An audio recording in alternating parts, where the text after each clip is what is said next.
Before I start, I shall also give the disclaimer. I have tried to filter out the most abysmal of the photographs, although that's not really saying much because they are all pretty awful. I was taking them from a moving train with a phone camera, which seemed to keep the focus slightly better than my actual camera. So I don't want you to. I filtered out the worst of them, but there's still a lot that are blurred in the foreground or background and have trees sitting in the middle of the picture, which is a bit inconvenient. Unfortunately, I didn't have time to stop the train and chop the trees down to make the picture slightly more scenic. Also, I would ask if any of you want to use them, as I know is the way sometimes on the internet, with as the scenic backdrop to a quote. I know that's very much the done thing these days. I would ask only two things, which is, well, three things actually. Firstly, that the photograph is misattributed. I would also like the quote to be misattributed. I'd actually quite like the quote to be misattributed to several generations out of its context. So if it's a quote about, I don't know, nuclear arms, please make sure, absolutely, and I really can't stress this enough, as it's a matter of professional standards as much as anything, please do misquote one about nuclear weapons as being from the 16th century, or one about swords from being yesterday. Please just make sure that they are completely, if they are going to be inaccurate, and they're quotes on the internet, so they are going to be inaccurate. As a matter of professional standards and courtesy, please make sure you get them absolutely, completely, and totally wrong. As much for those who are being quoted as for me. So please do that. I think that's the final request I have on that. So enjoy the commentary and enjoy the pictures as far as you can. Well, hello there, ladies and gentlemen. Yes, this is me giving the full report that I promised last night on the old Facebook, with regards to yesterday's little journey. Which was an interesting one to say the least. Yes, left Montreal as expected at 9:30.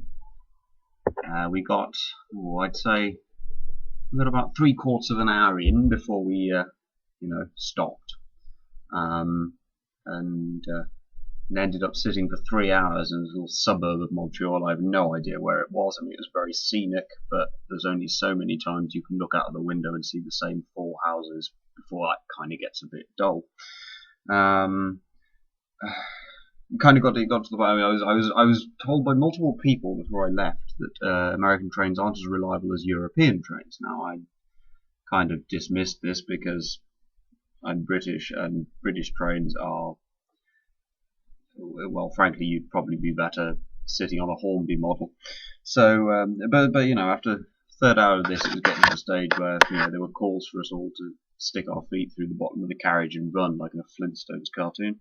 But eventually they decided, well, they told us we were going to be put on buses, and then we weren't going to be put on buses, and then we were going to be going south a bit more on the train and then put on buses. And then we started off again, and we started going south, so we were all expecting to be put on buses, but that never happened. And so eventually we did roll in into New York about 4.5 hours late. It was about 1:30 we got into New York, which was good to be there finally, albeit slightly behind schedule, as it's known in the British Rail, where 4.5 hours is definitely slightly beyond, rather than very much beyond. The journey itself, if you ever have to do the journey between Montreal and New York, definitely do it by rail, because it was the single most exquisitely beautiful journey I think I've ever taken in my life. The scenery, I'm going to overlay some of the pictures over this little voice recording, and the rest will be available through the usual method, Facebook and whatnot. But yes, oh no, the scenery is stunning. You get these great rolling forests of green over these beautiful hills with these wonderful massive lakes, bigger than anything we get back home. And there's a real, I have to say, I think one of the first sights that actually moved me. I've sort of had sort of stirring sights before, and I've seen sort of landscapes which are evocative, but this one was truly sort of moving in places, and it actually sort of helped me, because I mean, it's those of you who know me will know that occasionally my opinions on the states aren't quite so blindly friendly as a lot of people's. But I have to say, after a while of this journey, going through this beautiful, beautiful upstate New York and through the mountains and through the forests, after a while I was kind of coming around to the American way of thinking, where you've got your blind flag-waving patriotism and all your oaths of allegiance to the flag and whatnot. It was kind of making sense to me by the part of the end of it, because it really is a sort of wonderful, beautiful, beautiful land. I didn't realise there were so many shades of green in the world. I mean, I'm pretty much these days I'm a country boy, and I live by a forest, but my God, there were shades of green that I didn't even know were possible. And by the end, I was even coming around to the sort of old denial of climate change idea, because it sort of, if you've got that much beauty and that much sort of exquisite sort of almost wilderness, there's almost a sort of pioneer spirit to it. It always sort of seems untouched. If you've got that, then you don't want to think that there is anything that could take that away, which is what climate change does. And there is a kind of twisted logic to that. In that you don't want to acknowledge that actually you might be the one that's destroying it. It's all right blaming terrorists and whatnot for everything that goes wrong, but actually I can kind of understand, and I don't know whether this is the reason they would give, but it's certainly the only justification I can think of for the continued refusal to accept the truth and responsibility is that they just don't want to accept that this could go, that they don't want to accept that this is not a sort of eternal thing. It's not one of their truths that can be held self-evident. It's a truth that they have to have responsibility for. It was it was a very interesting journey. I can't adequately describe it in words, and that's kind of an irritating thing for me, because as most of you will know, I do love my words. In fact, there are very few ways of shutting me up once I've started, as most of you will also know. But no, on this occasion, I really can't explain in words, and I can't write a song to describe it, or write a symphony. I don't think there is anything that could adequately describe how beautiful that journey is. And I would willingly take that journey again right now, this second, if somebody came up and asked me to.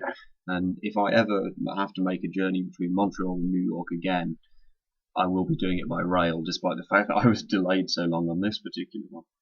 But as I said, we did eventually get into New York. We were due to get in at 10 to 9.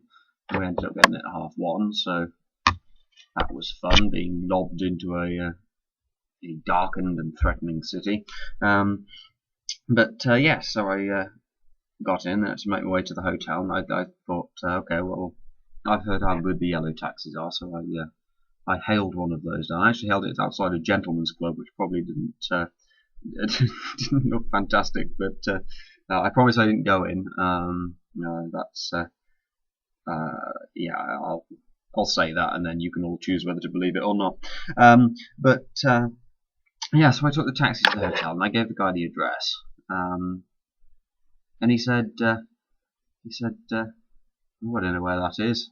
He said, I know vaguely where it is. And I thought, okay. And he said, no, it's all right, we'll find it. He said, we'll find it. I know vaguely the direction in which we have to go, so we'll head in that direction, and then we'll see where that takes us. So we did. And we did find it. Eventually we pulled in, and that was, I think it probably took a little longer, because he did have to stop and ask one of his compatriots in another cab where it was. But then he, as we were pulling onto the car park, he was sort of saying, I think he was a bit of an amateur minister, because he started going, oh, well, we've got to thank the Almighty, of course, for telling us where it is. Now, personally, I prefer my cab drivers to know where they're going, rather than relying on some sort of ineffable celestial sat-nav. Undeniably there are advantages to using God as a sat-nav, because, with the whole omnipresence thing and omnipotence thing, you don't have to worry about losing a signal, so undeniably there are advantages to it.